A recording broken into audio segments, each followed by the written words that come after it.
A nurse adjusts the machine of a patient who has been in a coma for 5 years. But the patient whispers something exciting. It is early morning at St. Hope Hospital in the interior of the United States. The hallway is almost empty. The cold lights cast shadows on the shiny floor. The air smells of disinfectant and stale coffee. The clock strikes an ungodly hour of the night. Now the body craves bed, but the soul needs to stay awake. Luisa Maria, 44, adjusts her hair, puts antibacterial gel on her hands, and holds her breath for a second. She feels the weight of the shift on her shoulders, but she carries on. Calm steps, attentive gaze, clipboard on her arm. "Good evening, Doña Lu," whispers the guard with the cap, his voice low so as not to break the silence. "Good evening, Don Raul," she replies with a half smile. The intensive care unit is another world. Rhythmic beeps, respirators, the whisper of air conditioning. She knows every sound. When one speeds up, her chest tightens. When they all sound the same, she breathes easy. In the background, a fan makes a constant noise, like a slow growl. Luisa walks past the beds, checks names, labels. Everything is fine. Everyone is breathing. Her hand is firm, but gentle. She speaks little, and when she does, it is in a low voice, almost as if she were praying. Then she reaches the room where time stopped almost 5 years ago. The card on the door is almost empty. No last name, no address, just numbers and dates. Inside is the woman everyone in the hospital talks about, with no identification. Nicknamed Mrs. X.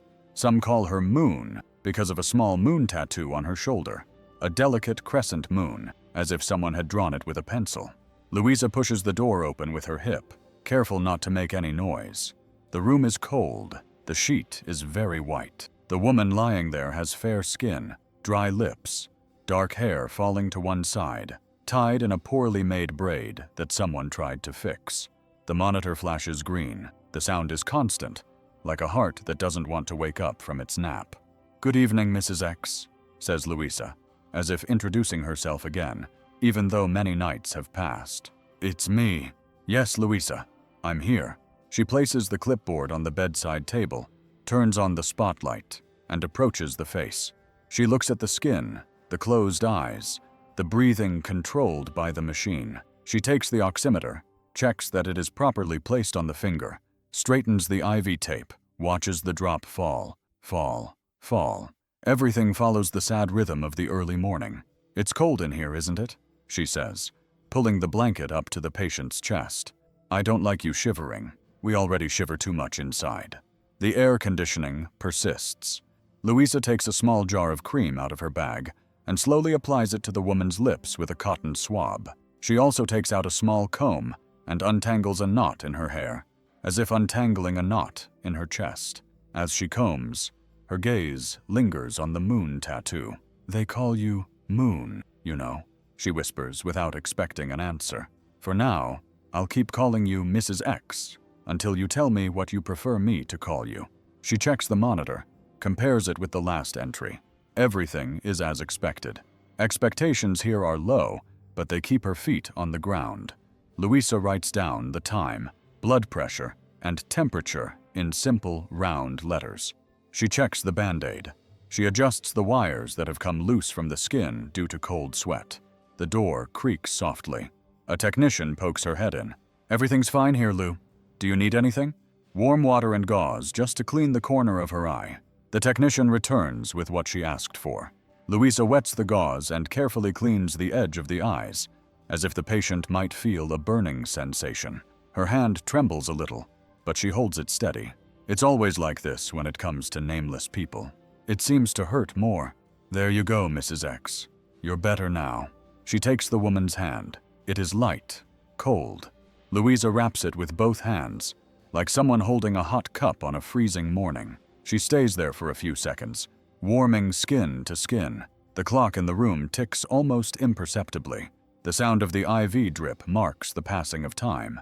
Outside, the street is quiet. "I know you can't talk, but I can," she says with a slight smile. "We always find a way to talk, even if it's with silence." Luisa's cell phone vibrates in her pocket. She takes it out, checks it quickly. turns off the screen, and puts it away. Nothing the world outside has to say is more urgent than this woman lying here. She turns her attention back to her, adjusts the pillow. That's better for your neck. If it bothers you, let me know in your own way. She lets out a soft sigh when she sees a wrinkle in the sheet. She smooths it with her hand, pulls it, stretches it, as if it were a hotel bed. She knows no one is watching, but she is, and she needs it to be perfect. Not out of obsession, but out of respect. Doña Lu, coffee, her colleague asks from the doorway. If I drink it, my heart will start dancing with these machines. Better later, she replies with a soft laugh. And her colleague disappears down the hallway with equally soft steps. Luisa starts talking again, as if telling a simple story to pass the time. It rained today. I arrived with my jacket all wet. The bus was full. A man gave me his seat. Can you believe it? There are still good people out there. Yes, there are. She closes her eyes for a moment, still holding the patient's hand. She feels the cold skin begin to yield a little to the warmth of her hands. She opens her eyes again, attentive. You know, Mrs. X, there are days when you want to give up. I'm not going to lie to you. You get tired. But then I come in here, and you remind me that life is stubborn. You are stubborn, and so am I.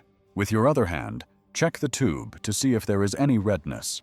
Everything is clean. Everything is in place. Adjust the bed 2 fingers higher. There. That's better for you to breathe. We find the most comfortable position, even if it's millimeter by millimeter. The room grows even quieter. Outside, a cart passes by, making a long noise. The sound fades away. The silence returns, heavy but tender. Luisa feels sleep coming, but she doesn't give in. She knows that the early morning calls for patience and presence. I'm going to stay here for a little while, okay? She says, pulling up a chair and sitting down next to her, just listening to these beeps with you.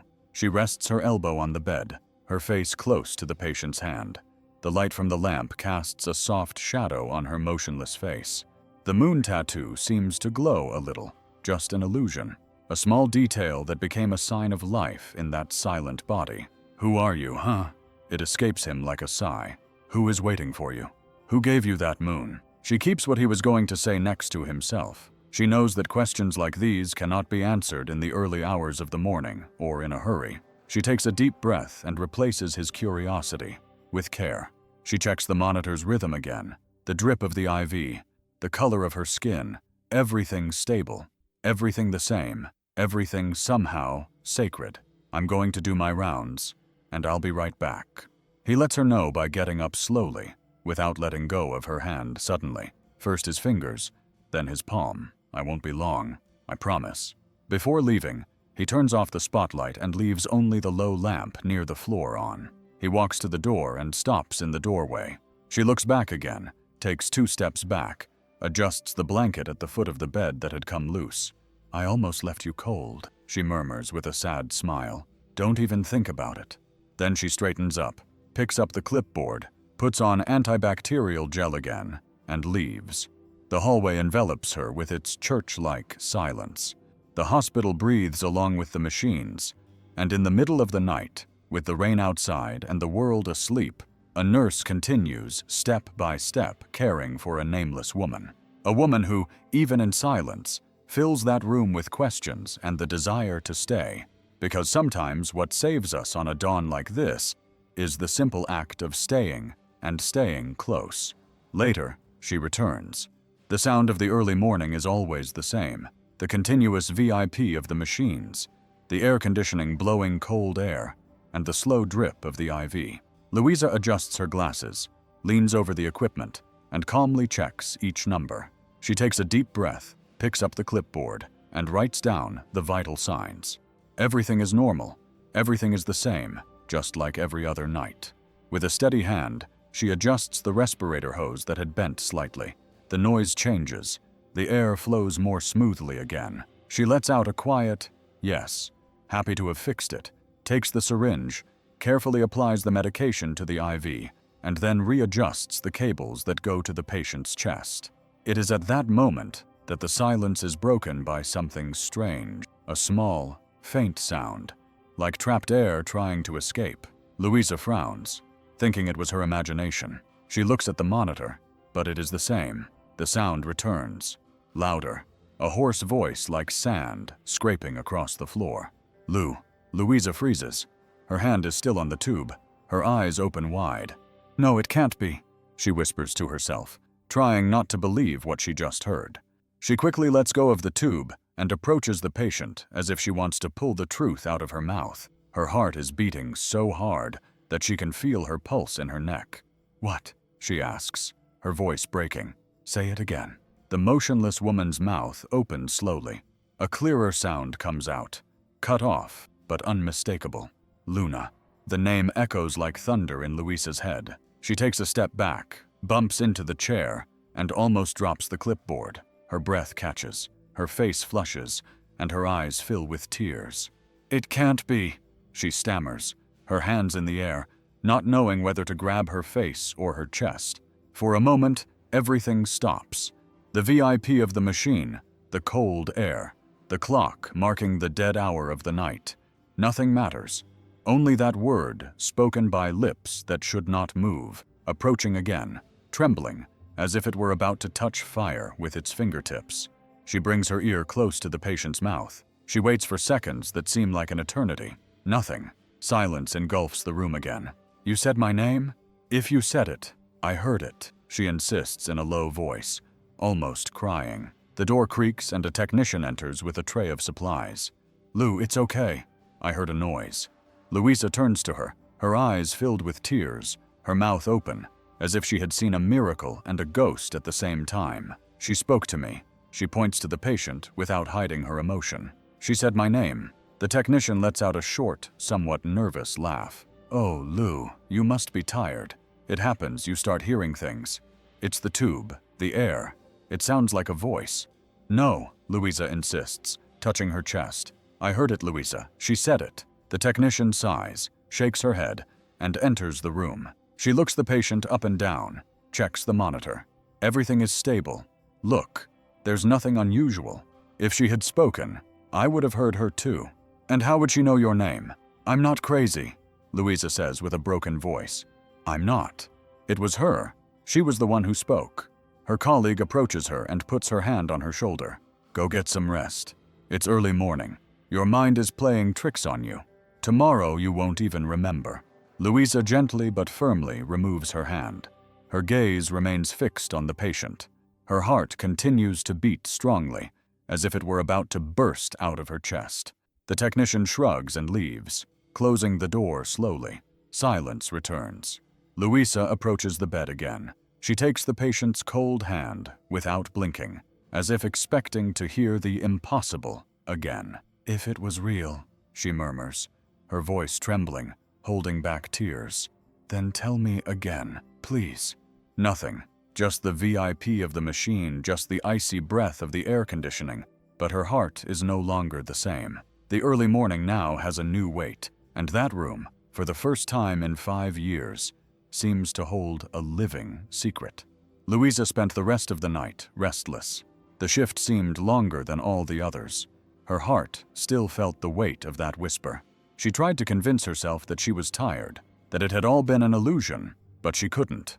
In the middle of the night, after checking on the other patients, she quietly returned to the door of Mrs. X's room. She didn't go in. She stood in the hallway, leaning against the cold wall, her arms crossed, looking through the crack in the glass. The clock read almost 3 a.m. The hospital was asleep. Only the machines were still running. The monitor continued its monotonous rhythm, but her eyes were not on the device. They were on the patient's motionless face. In that heavy silence, Louisa's mind began to play tricks on her.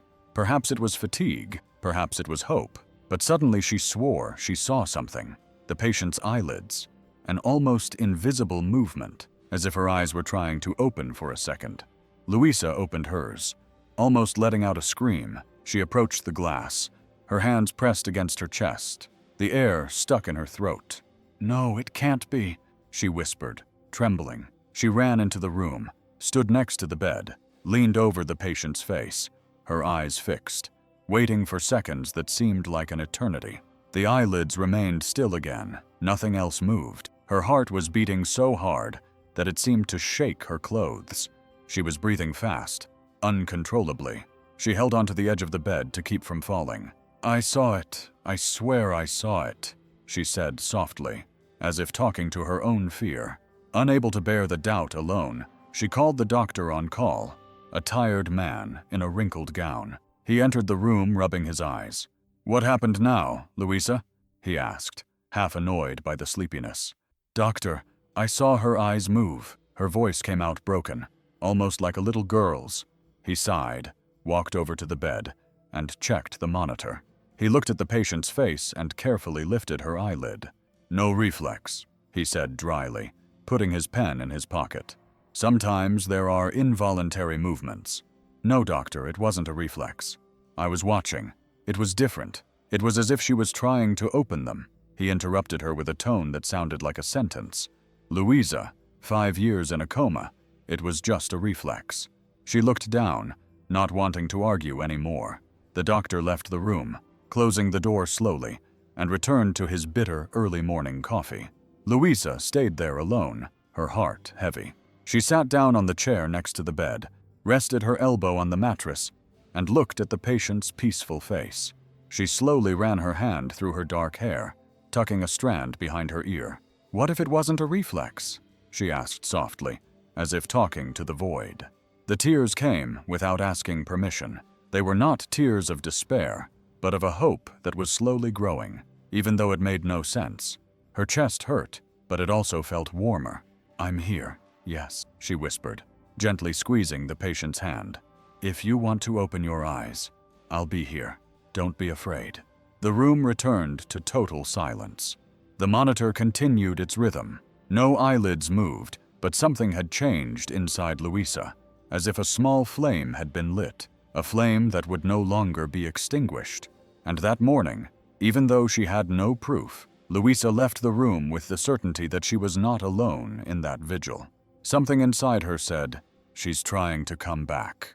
That early morning would not leave Louisa's mind. The patient's motionless face, the almost movement in her eyes, the impossible whisper. Everything followed her even outside the room.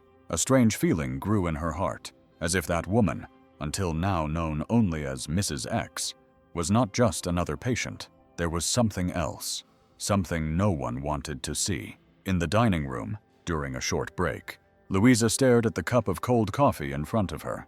Her colleagues talked about unimportant things, laughing softly, but she heard nothing. Her gaze was lost, fixed on nothing, until she sighed deeply and murmured to herself, "Who are you? Who is waiting for you?" That question kept ringing in her head until her shift ended.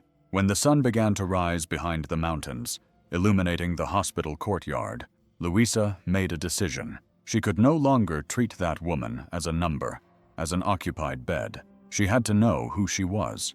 The next day, her heart racing, she went to the hospital administration office. She knocked on the door of the archive room, where an elderly woman with glasses perched on the tip of her nose was organizing papers in dusty boxes.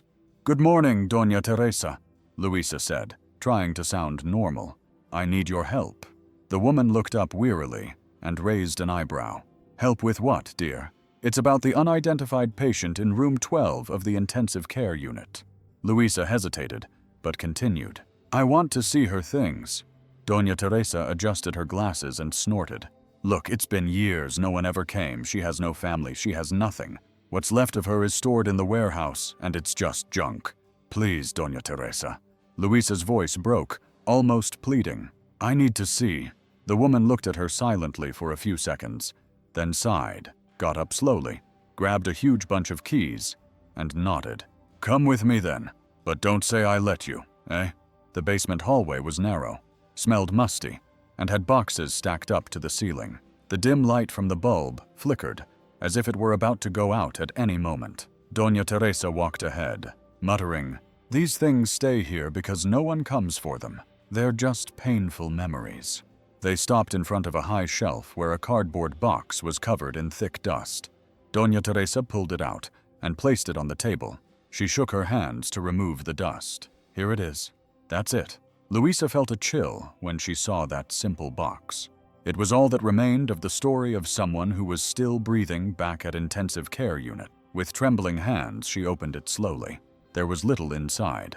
Clothes folded haphazardly, a torn leather jacket, some worn sneakers, nothing that said who he was. Louisa checked each item, smelling the mixture of gasoline and dust. At the bottom of the box, she found a small blue backpack with a stuck zipper. She tried to open it, and after struggling a bit, she succeeded. Her heart was beating faster, but the backpack also seemed almost empty. A broken plastic comb, a dried-up lipstick, a handkerchief stained with old blood. No documents, no name, nothing that answered the questions tormenting Louisa. She closed her eyes for a moment, breathing deeply with the handkerchief in her hands. A deep sadness overwhelmed her. How was it possible for someone to be alive and at the same time not exist in the world? Doña Teresa, already impatient, crossed her arms. "See, I told you there's nothing there." "Forget it, Louisa. That woman is already lost." Louisa lifted her face, tears welling up in her eyes. "No one is lost," she replied firmly, carefully returning each item to the box as if they were valuable. "If she is breathing, it is because her story is not yet over." Doña Teresa looked at her with a mixture of surprise and pity, then turned and left, muttering. Louisa was left alone in the storeroom, hugging the little backpack to her chest. In the midst of that silence, covered by the smell of dampness, she made a promise in her mind. "I'm going to find out who you are, even if I'm the only one who wants to know." The blue backpack, already worn, dirty, with a rusty zipper. She ran her hand over it as if caressing something alive. Her heart was beating fast. Her breath was short. It took her a moment to find the courage to open it. "Come on," she whispered to herself. With effort, she managed to open the zipper. Inside were some crumpled clothes that smelled of gasoline and old rain. A stained white t-shirt, pants torn at the knees. Normal things. But at the bottom, almost hidden, a piece of paper folded in four. Louisa took it out slowly, afraid of tearing it. It was a short letter written in shaky handwriting, as if the hand that wrote it was tired or in a hurry. She opened it carefully, and the short sentence hit her like a stone in the chest. "Sorry for not coming." She couldn't breathe. Her eyes burned. "Sorry for not coming," she repeated softly, feeling her throat close up. "My God," she pressed the paper against her chest, like someone pressing a wound. That sentence seemed to contain enormous pain, greater than time, greater than any explanation. Who wrote it? Where was it going? Who was it asking for forgiveness? The tears flowed without her being able to stop them. She stood there crying softly in the middle of the storage room, feeling that the loneliness of that patient now had a hidden voice, a voice asking for forgiveness. She took a deep breath, trying to calm down, and looked inside the backpack again. Among the dirty clothes, there was also a crumpled photo. She picked it up with trembling hands and opened it carefully. The author image was faded, but it was clear. A dark-haired woman was hugging a little girl of about 6 years old with a big, innocent smile. They both looked happy, as if the whole world was contained in that embrace. Louisa ran her finger over the girl's face, as if she wanted to feel the life that had been there. Her heart beat fast with a mixture of sadness and tenderness. She turned the photo over, and on the back was a phrase written with love. "My little star Luna, I love you." The nurse closed her eyes, feeling the lump in her throat tighten. "Luna," she whispered, her voice breaking. "So you weren't nobody. You had someone. You were someone's world." She placed the photo on her chest along with the letter. Tears fell on the paper, blurring the old ink a little.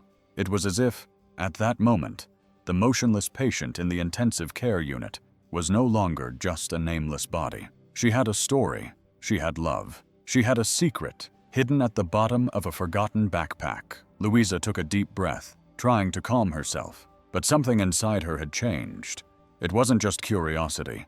It was a calling, a silent plea she could no longer ignore.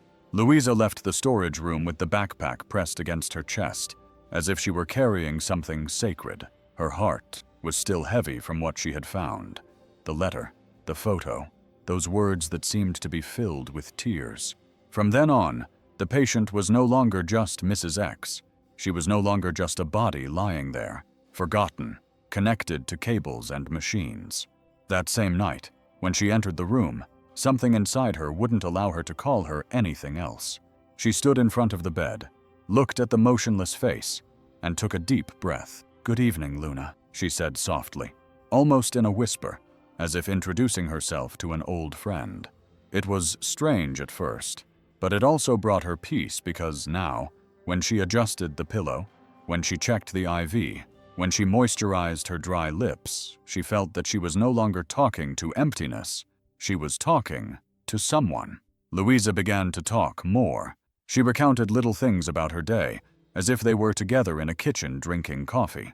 "Today, a patient told me, 'My daughter was laughing to herself.' I said, 'If I were your daughter, you would have grounded me.'" She talked about the rain, the truck that arrived late, the neighbor who complained about the loud TV, and when the silence hurt too much, she would just hold Luna's cold hand. I squeezed it lovingly, as if to say, "I'm here, you can rest."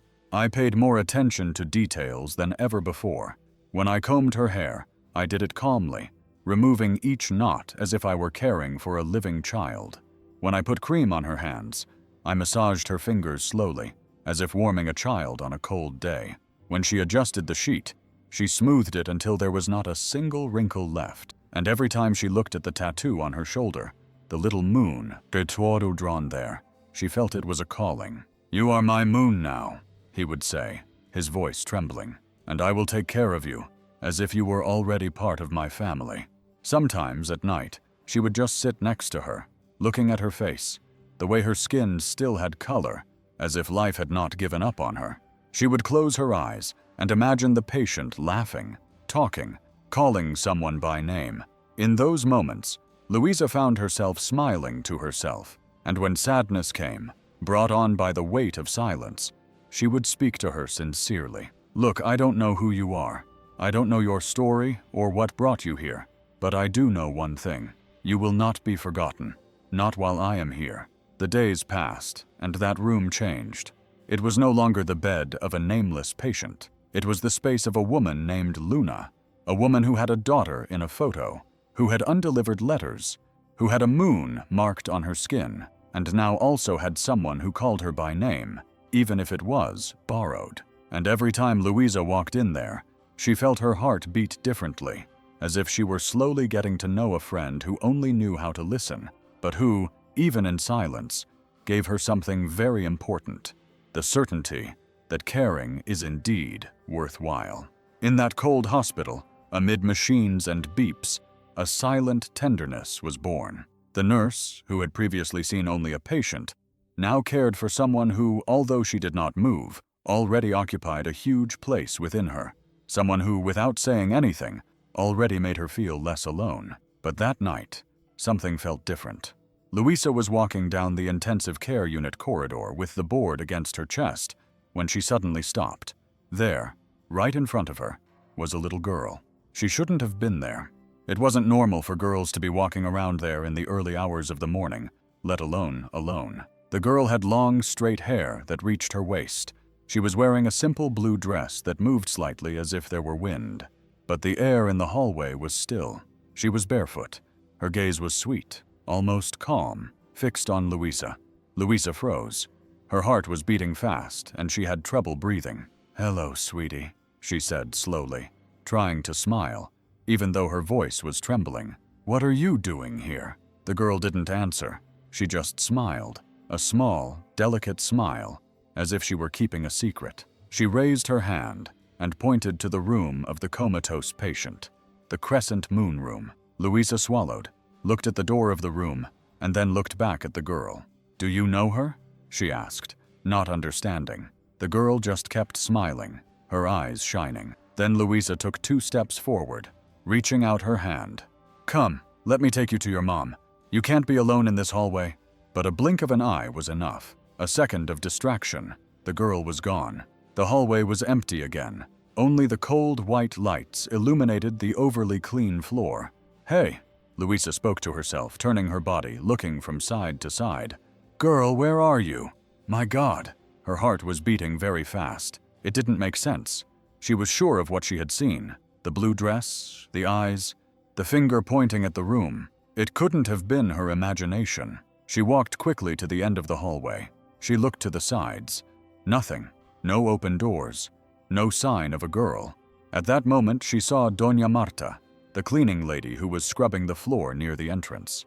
"Doña Marta," she called, still agitated. "I saw a little girl walk by here. Long hair. Blue dress?" The woman looked up, resting her hands on the mop handle. She frowned, confused. "Miss, not right now, Luisa. No one has passed by, but I saw her," Luisa insisted, her voice breaking. "She was right here in the middle of the hallway. She even pointed to the room." Doña Marta shook her head, a little frightened by the nurse's intensity. "Look, I've been here for over half an hour. If a little girl had passed by, I would have seen her. There's no way." Luisa stood still, not knowing what to say. Her hands were sweaty, her mouth dry, her heart pounding in her chest. "How strange," she muttered. More to herself than to the cleaning lady? Very strange. She turned to look at Luna's door. The hallway was empty, but the image of the girl continued to burn inside her. The smile, the eyes, the simple gesture of pointing. It didn't matter if others didn't believe her. She had seen her.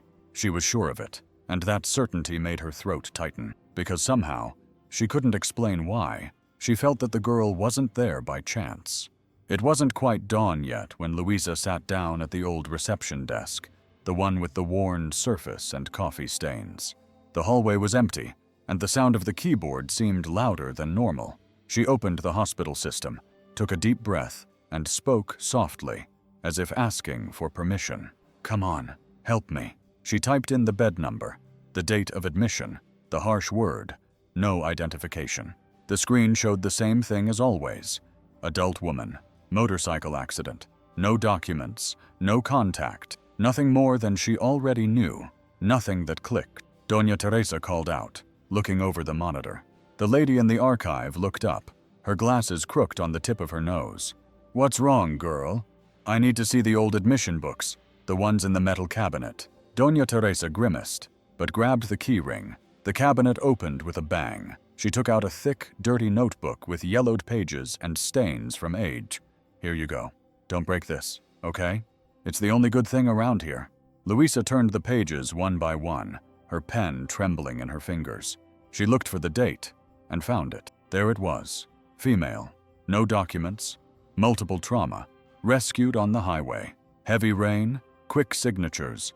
Crooked stamp. Everything cold. Everything hard. But it was a start. "Good," she murmured, writing down the time of admission on a small piece of paper. "Now I have to cross this off." "Cross with what?" Teresa grumbled. "With people who disappeared that same day. If someone reported that someone didn't come back," Teresa sighed wearily. "That's the police's job, right? But anyway, just go ahead. Don't make things up." Luisa thanked her and went to the social work office. She turned on the computer and opened the missing persons registry page. The connection was slow, the loading bar moving at a snail's pace. She tapped her fingers impatiently, her heart in her throat. "Come on, come on, come on."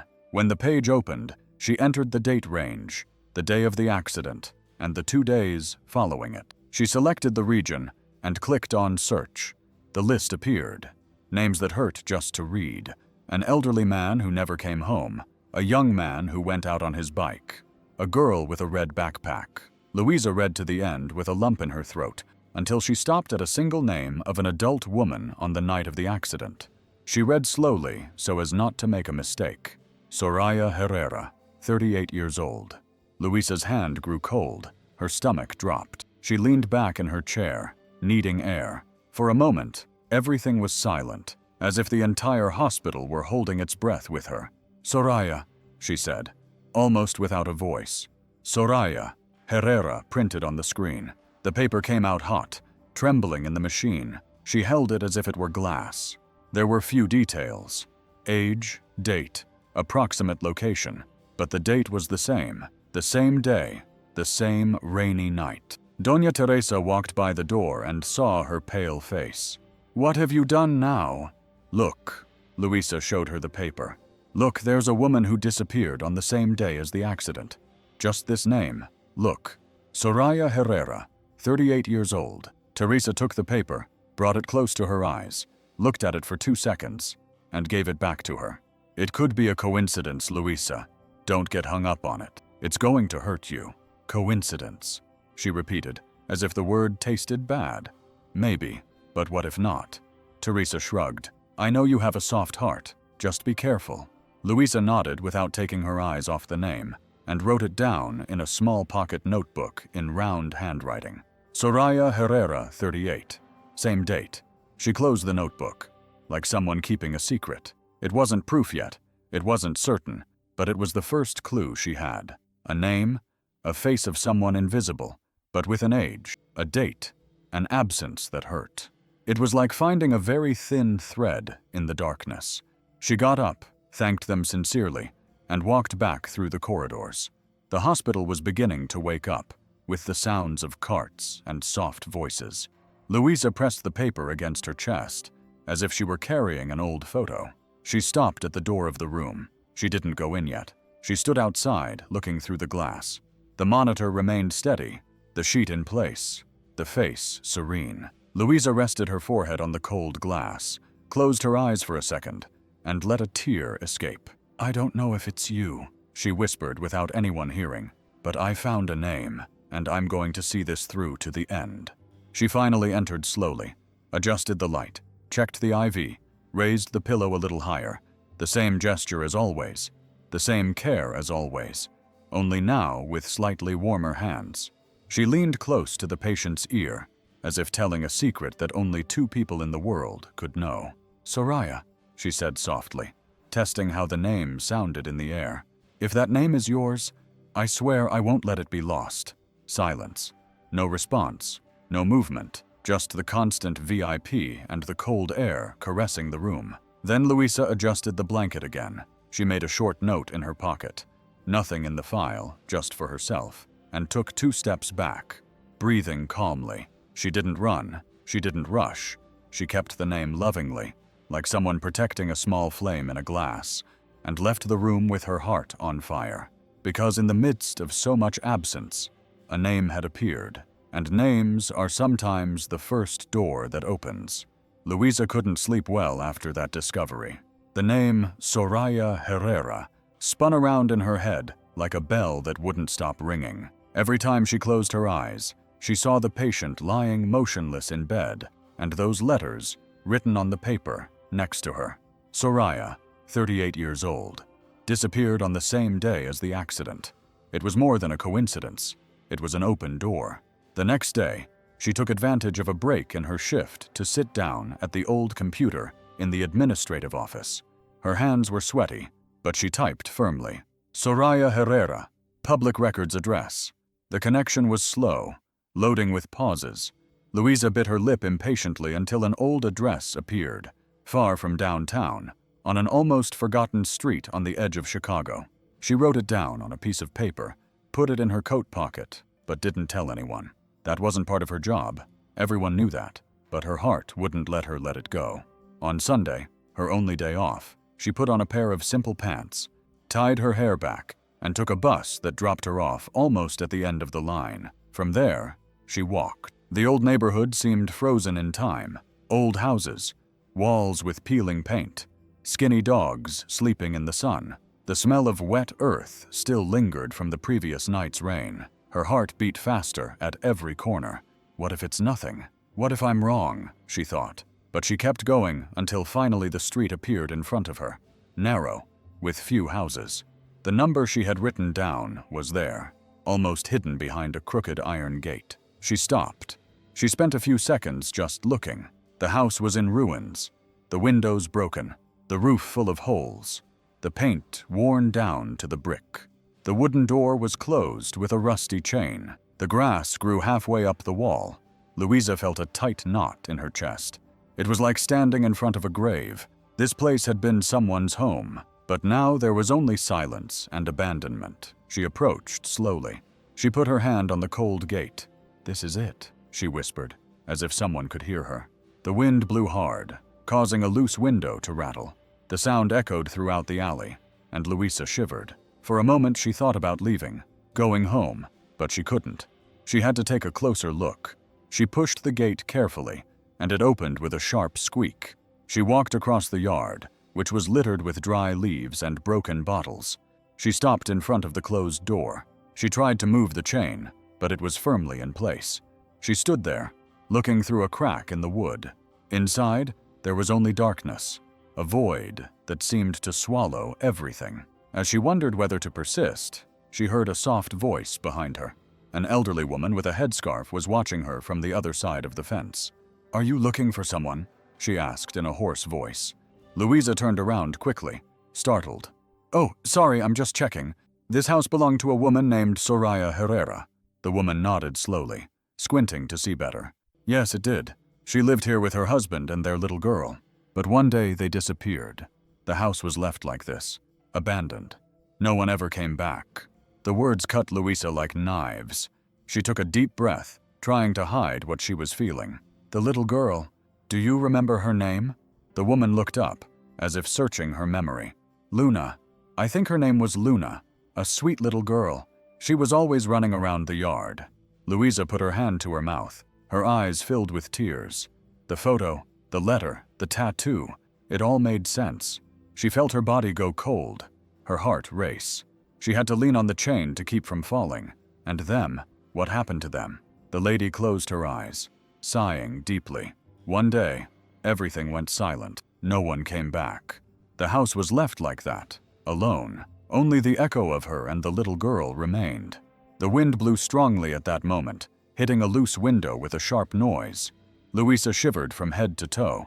She felt the tears wanting to come out, but she held them back, looking at that ruined facade, as if she could hear the life that once existed there. The lady rested her chin on her cane and murmured, "Tia." It's sad, Charit, when a house becomes just a memory. Even sadder when the memory is of a little girl who no longer runs around the yard. Louisa closed her eyes for a moment, trying not to cry.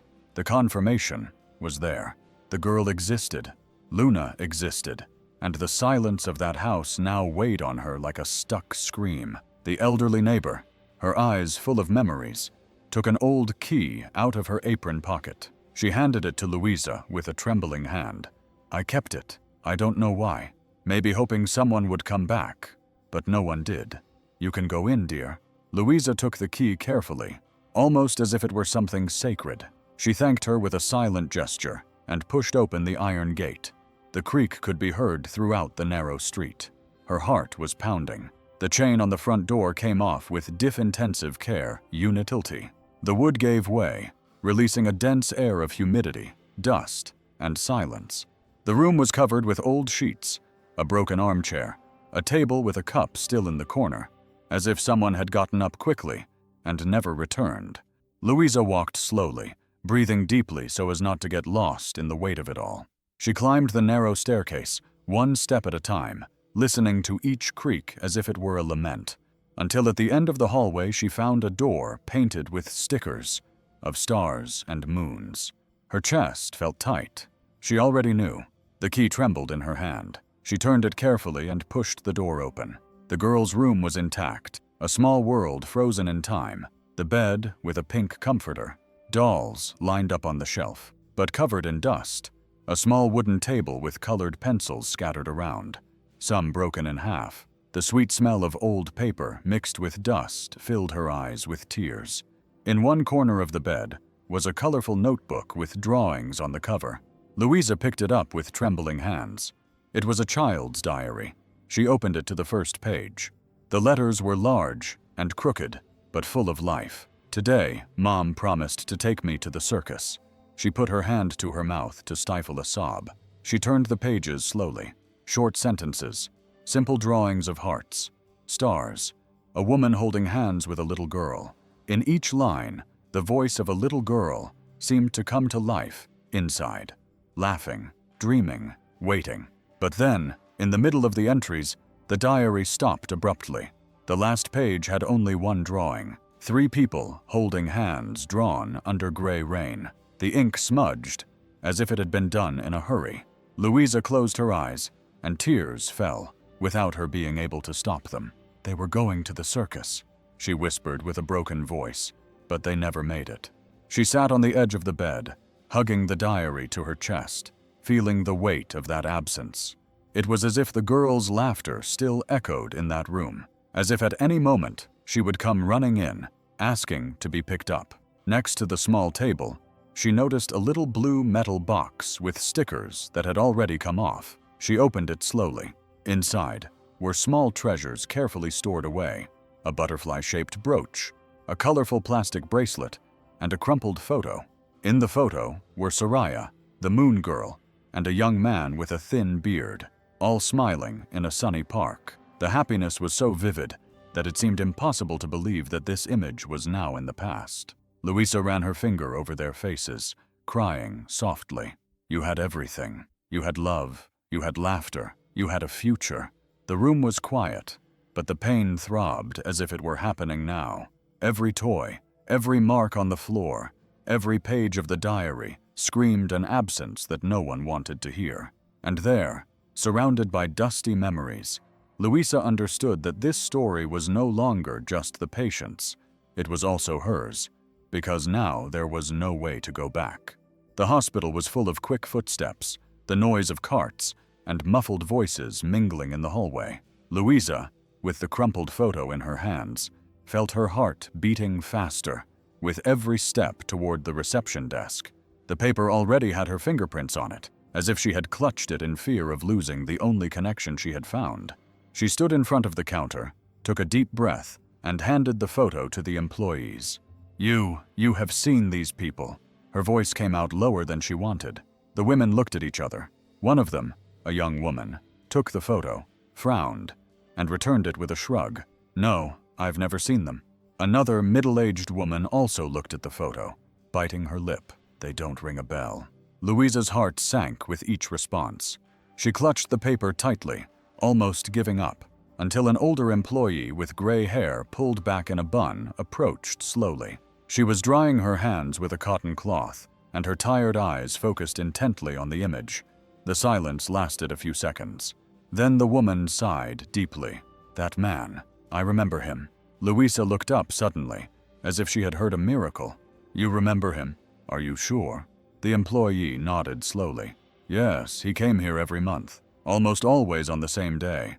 He arrived early, sat there in the reception area, pointed to one of the chairs against the wall, and remained silent, staring at the floor." Louisa approached, feeling an urgency in her chest, and then he came to visit someone. The woman shook her head. "No, he never went in to see any patients. He would stay there for a while and cry softly, but quietly, you know. He never asked for anything. Then he would get up and leave." The words fell on Louisa like stones. She looked again at the photo of the man in the photo, smiling next to Soraya and the little girl. "Do you know his name?" she asked, her voice trembling, as if she feared the answer. The employee looked up at the ceiling, searching her memory, and then spoke firmly. "Carlos. His name was Carlos." A chill ran through Louisa. Her heart felt too small for what she was feeling. She remained silent for a few seconds, staring at the empty chair where he used to sit. She could almost see him there, shoulders slumped, head bowed, fighting back tears that no one else could see. The employee sighed again. He was a good man, you could tell, but he carried a great sadness. I never dared to ask him why. Louisa closed her eyes and swallowed hard. Carlos repeated softly, as if testing the weight of that name. The older woman put her hand on her arm. "If you found that photo, maybe it's time for someone to look for him too." Louisa just nodded, tears falling discreetly. The photo now seemed more alive, as if it were crying out for answers. That man's frozen smile was no longer just an image. It had a name, it had pain, it had a story she needed to hear. And looking at the empty chair in the reception area, Louisa felt her heart tighten, because she could imagine the silence of that man sitting there, month after month, crying alone for a woman who never woke up. It took Louisa days to find Carlos's address.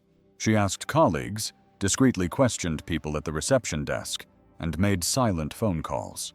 When the place finally appeared in front of her, she almost backed away. It was a simple house, but it had a heavy feel to it, with closed curtains, a poorly painted gate, and dry plants. She took a deep breath and knocked. The sound echoed hollowly, as if the knock were an invasion. It took a while for the door to open slowly. A thin man, with a grown beard and a deep gaze, looked older than he really was. His body was hunched over, as if he were carrying an invisible suitcase full of stones. "Is that you, Carlos?" Luisa asked in a low voice, trying not to scare him. He frowned suspiciously. "Who are you?" Luisa took a deep breath, clutching the photo to her chest. She slowly held it out. "I'm a nurse at St. Hope Hospital, and I think this photo is yours." Carlos took it with trembling hands, looked at it, and in that moment, his body collapsed. His knees buckled, his breathing faltered. "My God," he murmured, pressing the photo against his face. "It's her. It's my Soraya, and my little girl." Tears began to fall uncontrollably. He sat down in the doorway as if he didn't have the strength to stand. Luisa approached, feeling her eyes well up as well. "So, is it true? Is she the one in the hospital?" Carlos cried silently, like someone who finally couldn't take it anymore. Then he looked up, his eyes red, and asked in a broken voice, "She doesn't know. Doesn't she remember what she did? Has she woken up yet?" Luisa was confused. "What? What did she do?" He took a deep breath, resting his head in his hands. He remained trapped in his own pain for a few seconds before speaking. That night began with a trembling voice. "We argued. I said stupid things. She went out with Luna on the motorcycle. It was raining heavily." He closed his eyes, his face full of pain. The motorcycle skidded. Luna died instantly. "My little girl." The words came out like a sob, and he covered his face, crying loudly. "Now my 6-year-old girl will never open her eyes again." Luisa put her hand to her mouth, feeling the ground slip away from under her. "And Soraya?" she asked quietly. "They took her away in a coma.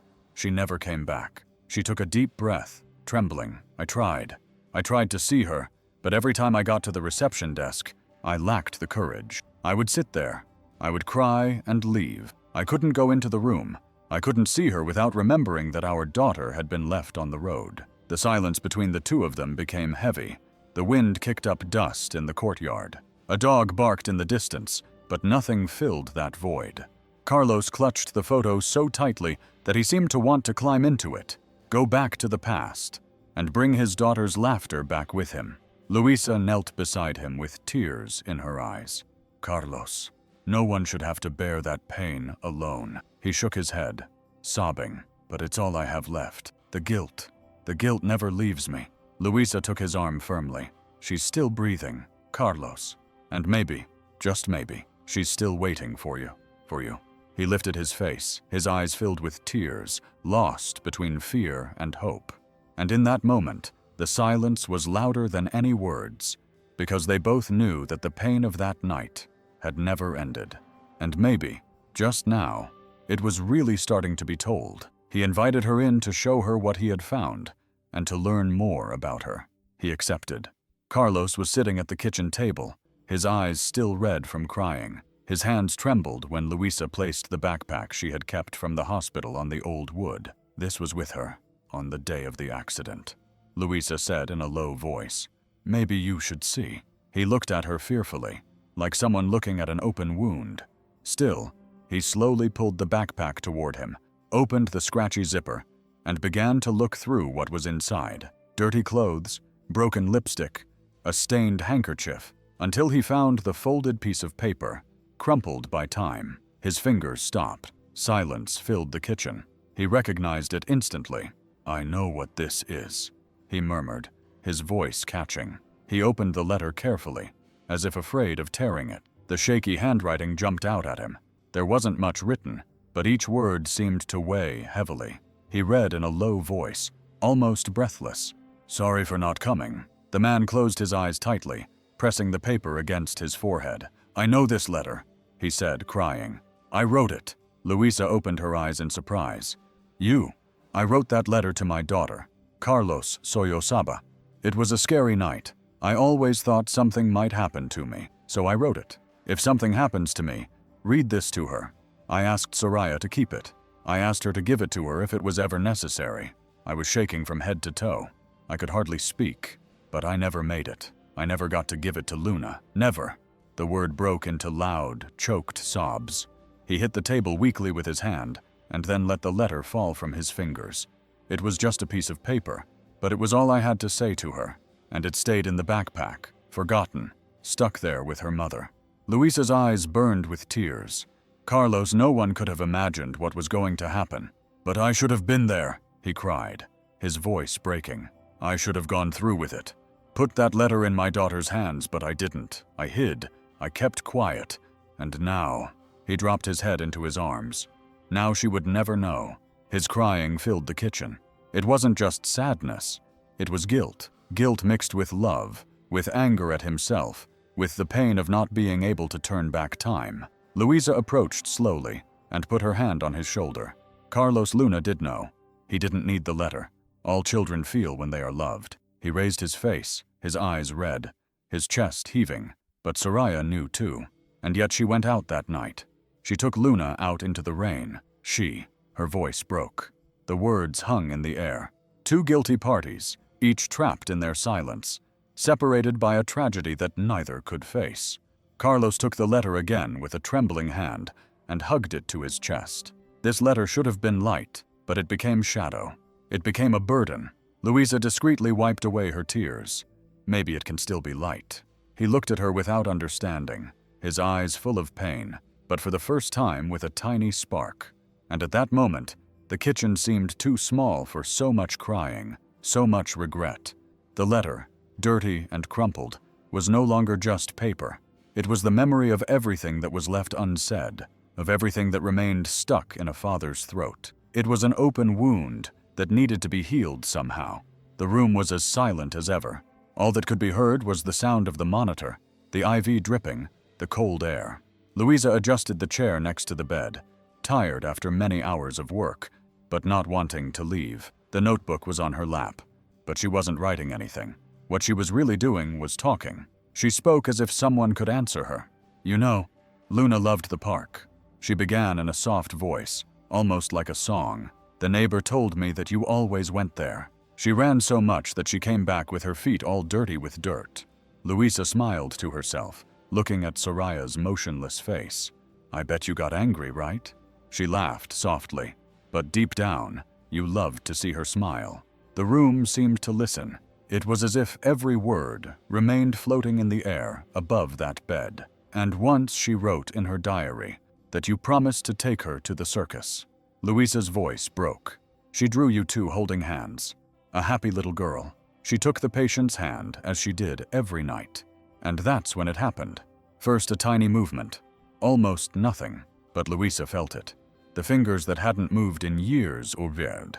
A fragile touch, but real. She opened her eyes, her heart racing. "My God," she whispered without letting go of her hand. You moved." She lowered her face, bringing her eyes close to hers, looking for any sign. The fingers moved again, lightly, as if responding to what she had just said. "Yes, you heard me, didn't you?" Tears were already running down her face. "Did you hear what I said about Luna?" She ran to get help. Nurses came in, doctors checked her, but they all said the same thing, a reflex, an unintentional movement. Luisa wouldn't accept it. "It wasn't a reflex," she said, her hand on her chest. "I felt it."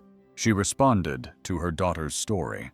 The doctors looked at each other coldly, but they left her alone. For them, nothing had changed. For Luisa, everything had changed. That same night, she decided to call Carlos. His voice on the other end of the line sounded tired, sluggish. "Carlos, come, please.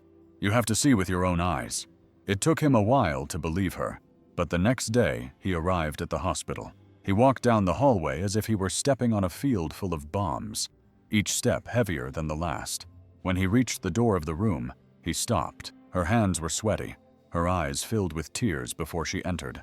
"I don't know if I can," Luisa whispered. He held her arm firmly. "Yes, you can. She needs you." They went in together. Carlos stood in front of the bed, looking at the motionless woman. Her chest rose and fell with the rhythm of the machine. She put her hand to her mouth, swallowing her tears. "Soraya," she said, almost in a whisper.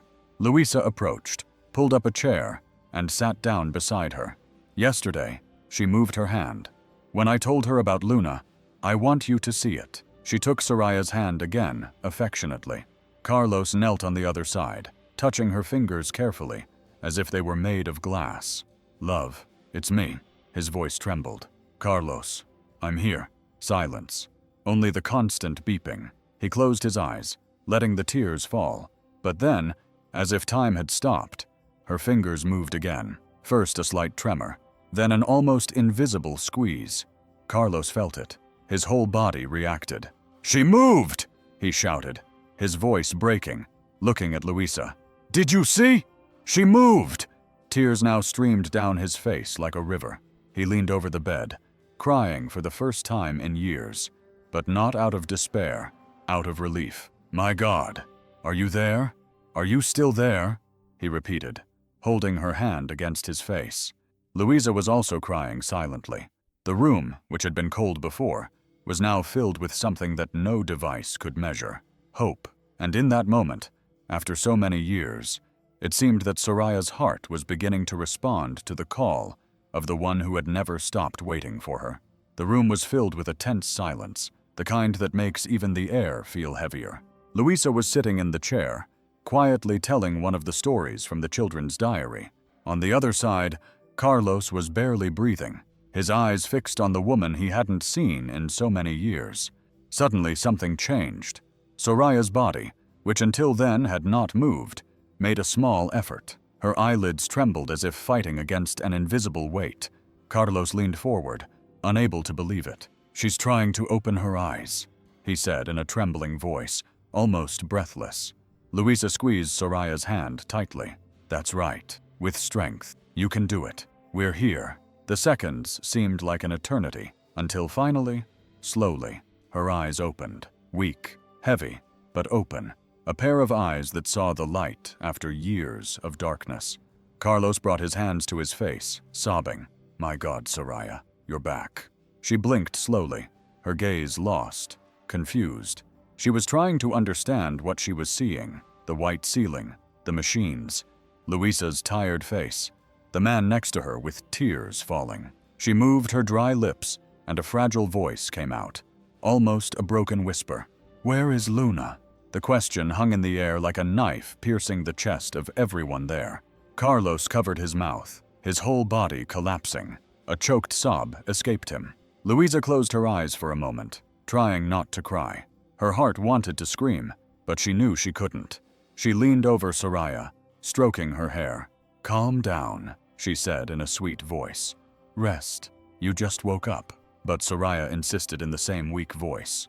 "Where is my little girl?" Carlos couldn't take it anymore.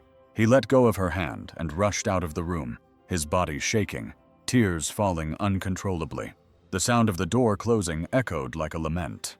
Luisa ran after him, caught up with him in the hallway, and grabbed his arm tightly. "Carlos, look at me."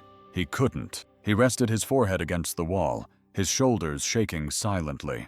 "I can't, Luisa," he murmured, his voice almost muffled. "How am I going to tell her that our daughter—" Luisa squeezed his hand firmly, even though her eyes were also filled with tears. "You don't have to do it now. She just came back, but someday she'll want to know." He closed his eyes tightly, letting the tears flow. "I can't do it," he said, his voice breaking. "I should have protected them both, and I lost them both." Luisa shook her head, moved. "You didn't lose Soraya. She's in there breathing, looking, feeling. You left once, Carlos.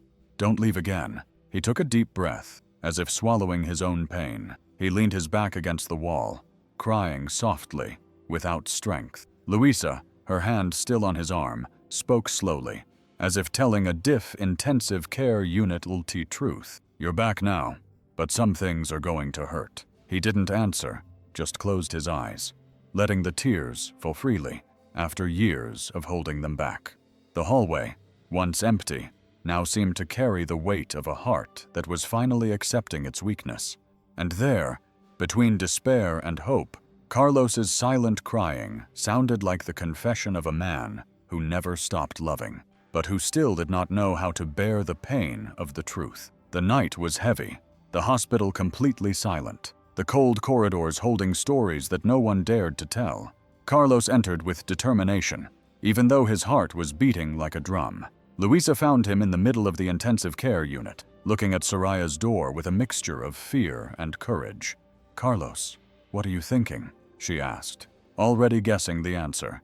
He took a deep breath, unable to hold back the tears that came before the words. "She has to know. She has to say goodbye to our daughter." His voice broke. It's not fair for her to wake up and find only silence. Louisa was silent for a moment. She knew they didn't have permission. She knew it was risky, but she looked at Soraya, fragile in her bed, and understood. "Then let's go," she said firmly. "I'll help you." Carefully, they put Soraya in the wheelchair. She was still weak, her eyes full of confusion, but she didn't resist. She just let them take her, as if she knew something important was about to happen. The early morning protected them. They walked down the almost empty hallway, the shadows of the lamps flickering on the floor.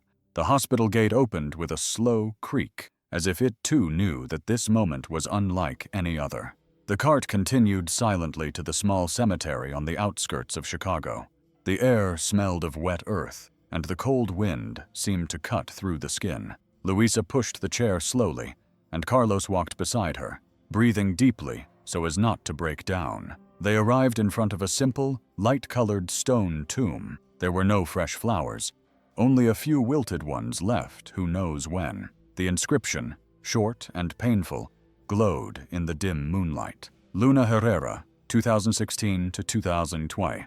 Time stood still. Soraya fixed her eyes on the tombstone, first in silence, as if she didn't understand. Then her mouth opened in a hoarse whisper. "No, it can't be." She shook her head. "Not her." Tears began to fall like a waterfall. Her body trembled, and a deep cry escaped from a place where there is only pain. "My girl. No, not my girl." Her voice echoed in the empty cemetery, breaking the hearts of those who heard it. Carlos fell to his knees in front of the tombstone, pounding the cold ground with his hands, crying as he had never cried before. "Forgive me, my love," he sobbed. "Forgive me." Louisa, her hands trembling, took the letter found in the backpack and the small necklace with the name Luna engraved on it out of the bag. She placed them gently on the tombstone, as if she were giving away a piece of her soul. "Here it is," she whispered in a broken voice, all that was left of her. Soraya tried to get up from the chair, screaming desperately. "No, it can't be true. I want to see her. I want my little girl." The force of the pain was greater than her weak body. The scream turned into a moan, and soon her eyes rolled back. She fainted in Carlos's arms, who held her desperately. "Soraya, no!" he shouted, shaking her body. "Hold on, please."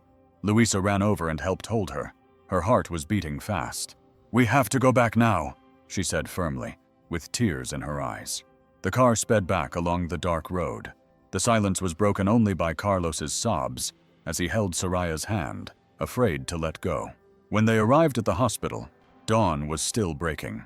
The doctors rushed to attend to her, and Carlos stood at the door with his hands over his face, trembling. Louisa put her hand on his shoulder. There were no words. What had just happened was not just a visit to a grave. It was a belated farewell, torn away by the force of years of silence. And at that moment, both Carlos and Louisa understood. Soraya's pain was just beginning, and no one comes out of a farewell like that unscathed. The room was filled with a strange calm after the storm in the cemetery.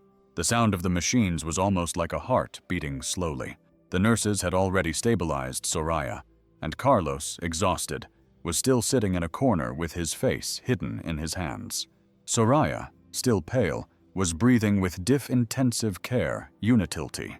Her eyes were open, but her voice was weak. She moved her lips, but no sound came out.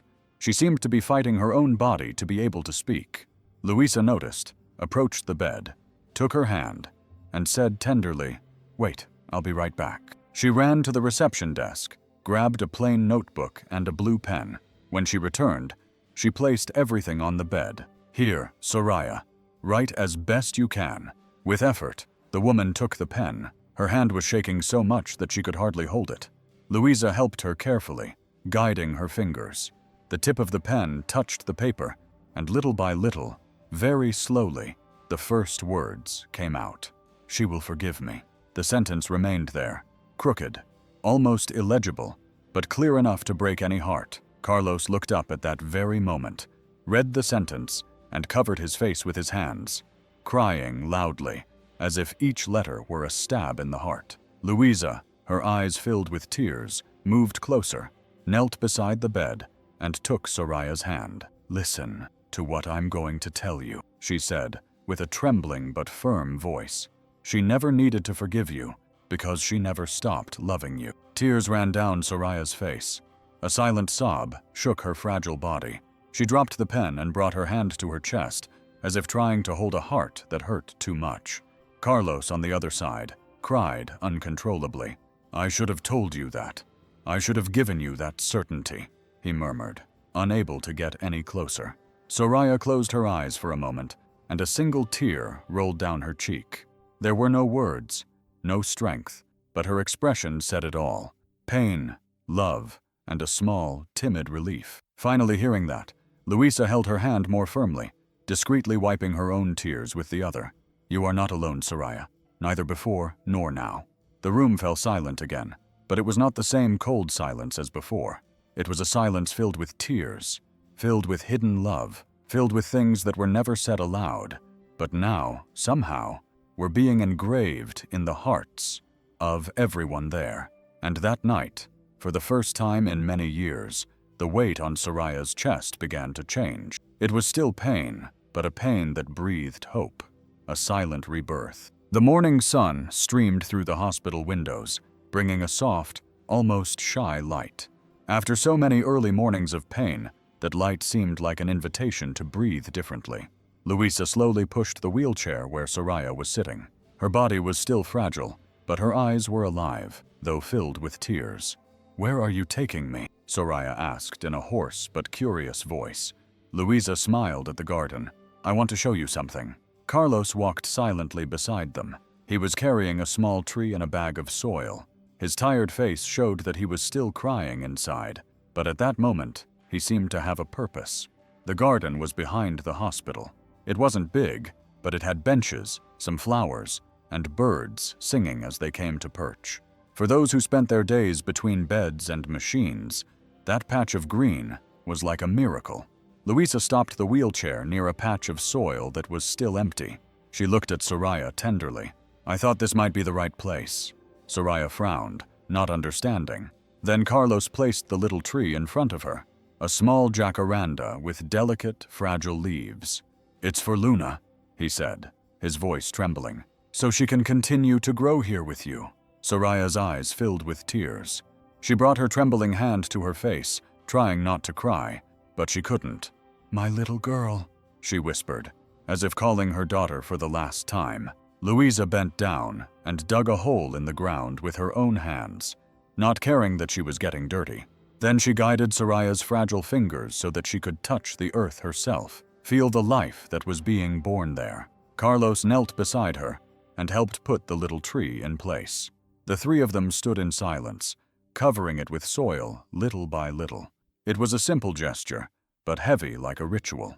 Each handful of soil seemed to carry tears, memories, guilt, and also love. When the little tree was firmly in place, Louisa took a small wooden plaque out of her pocket that she had made herself in a hurry. She nailed it to the side of the tree and read aloud in a broken voice, "Luna lives here." Soraya's heart broke. She cried openly, but this time there was something different. It wasn't just pain, it was also relief, as if her daughter was somehow still breathing in that garden. Carlos hugged the wheelchair from behind, resting his face on her hair. He cried silently with her, holding her tight as if afraid to let go. Louisa discreetly wiped her eyes, but let a tear fall. She looked at the little tree swaying in the wind and said softly, "Now she will never be forgotten." The wind blew strongly at that moment, causing the new leaves to move. Soraya looked up at the sky and with a trembling hand touched the fragile trunk of the tree. "Thank you," she said in a whisper. "Thank you for giving me back a little piece of her." The garden fell silent, but it was not a hospital silence.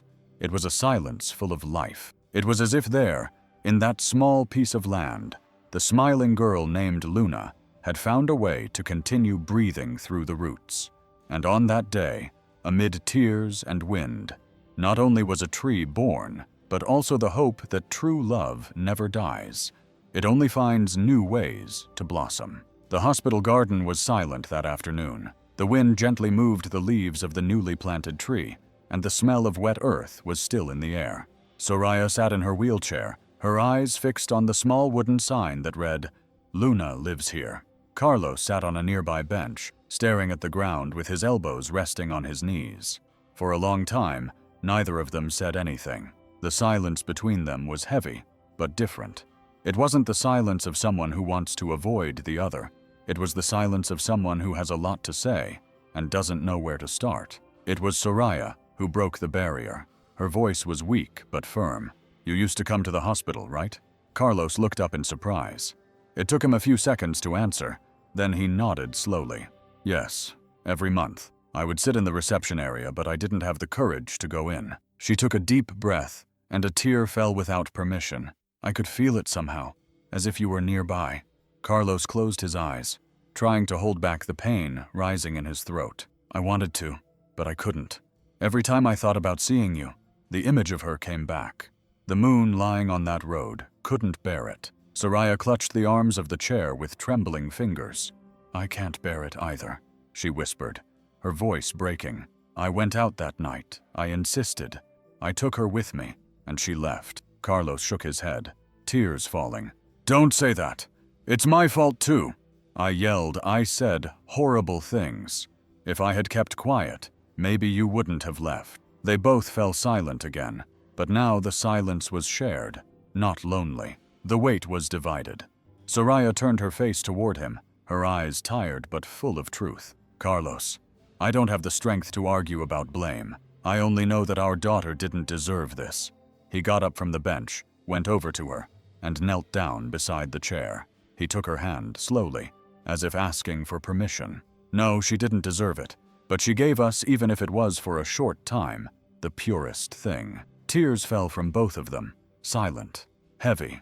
For a few minutes there were no apologies or reproaches, just their crying together, their hands clasped, their hearts open, the wind blowing strongly, moving the leaves of the little tree, as if someone were touching them. Soraya looked up with her eyes full of tears and whispered, Maybe she's listening to us now." Carlos rested his forehead on her hand, crying softly. "If she is, I hope she sees that we are still here, surviving." They remained like that, embraced by the silence of the garden, while for the first time, the pain did not separate them, but only united them. And in that moment, they were no longer two broken people, but two survivors, trying to learn how to live again. The room was lit by the soft morning light. Soraya, still in the hospital bed, looked out the window as if searching for a piece of sky that could give her back what she had lost. The days had been very intensive. Care unittelt, but there was something in her gaze that was beginning to lift, even through her tears. Luisa entered slowly with something hidden under her arm. The nurse said nothing at first, just pulled up a chair and sat down beside her. She remained silent for a moment, breathing deeply, like someone who knows that what she has in her hands is not just an object. Soraya began in a calm voice. "I found this at your house. I thought it was only fair to give it back to you." She placed a worn, colorful notebook on her lap, its edges bent and stained by time. Soraya looked at it with surprise. When she ran her hand over the cover, she recognized it. Her whole body trembled. "It's hers," she whispered, unable to hold back the tears that were already falling. Luisa just nodded, her eyes filled with tears. With trembling hands, Soraya opened the first page. The large, crooked letters of a little girl jumped out at her. "Today, Mom promised to take me to the circus." She put her hand to her mouth, sobbing loudly. Every word written by her daughter was like hearing her voice. She turned more pages. Colorful drawings, scribbles of stars, crooked hearts, a little house with a chimney. Sometimes she smiled through her tears, like when she found a drawing of herself in a huge dress. She said, "I was a queen," she said, crying and laughing at the same time. At other times, she just closed the notebook against her chest, holding it tight, as if she could hug her daughter through the paper. Carlos entered quietly, standing in the doorway watching. He didn't have the courage to speak, but he saw Soraya there, lost in her memories. And he also cried softly. For days, the diary never left her hands. She spent hours reading it over and over again, as if it were medicine, and also an open wound. Sometimes she smiled to herself, remembering the girl's mischief. Other times she just closed her eyes and let the tears flow. At night, when the hospital was quiet, Louisa passed by the room and found her still with the diary on her lap. Soraya caressed the cover as if it were skin. "She's here," she whispered, without looking at anyone. "In every word, in every drawing, she's still here." Louisa approached her, took her hand, and replied gently, "And she'll always be here whenever you open those pages." Soraya closed her eyes, and for the first time in many years, felt something other than pain.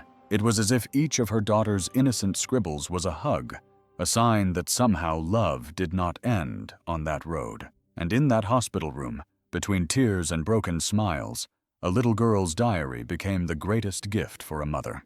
The hallway of the pediatric ward had a different atmosphere. It wasn't the heavy silence of the intensive care unit, but it wasn't light either.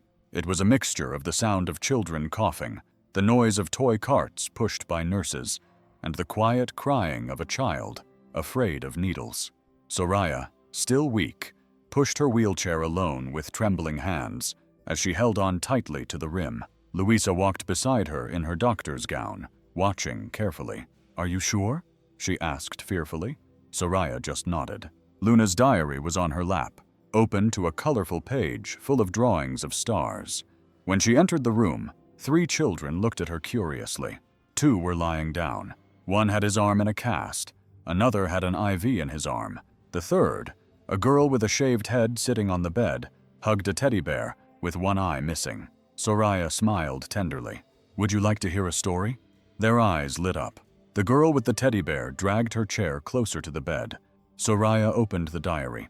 Her voice was still hoarse, but every word was full of love. She told the story of a girl who wanted to go to the circus, who dreamed of stars, who believed her mother was a queen. As she read, her voice trembled, but she didn't stop. The children laughed when she showed them the crooked drawings, and even a nurse passing by in the hallway stopped at the door to listen quietly. When she finished, she slowly closed the diary and looked at each of them. "Never forget," she said with tears in her eyes, but a soft smile on her face. "Never forget to smile for those who love you." The girl with the teddy bear hugged her stuffed animal tightly and smiled back at her, shyly but sincerely. Soraya looked down, feeling her heart tighten and open at the same time. It was as if by talking to these children who had no visitors, she could give her daughter a little piece of life that she couldn't give her daughter. That same night, back in the hospital garden, she stood silently next to the newly planted tree. Louisa approached and sat down on the bench without saying anything. She just held out her hand. Soraya looked at her with eyes still red from crying. She hesitated for a moment, then took her hand. Louisa's warm hand squeezed hers tightly, as if promising never to let go. Carlos, who was watching from afar, also approached. There were no words. He just sat down on the other side, and for a moment took Soraya's other hand.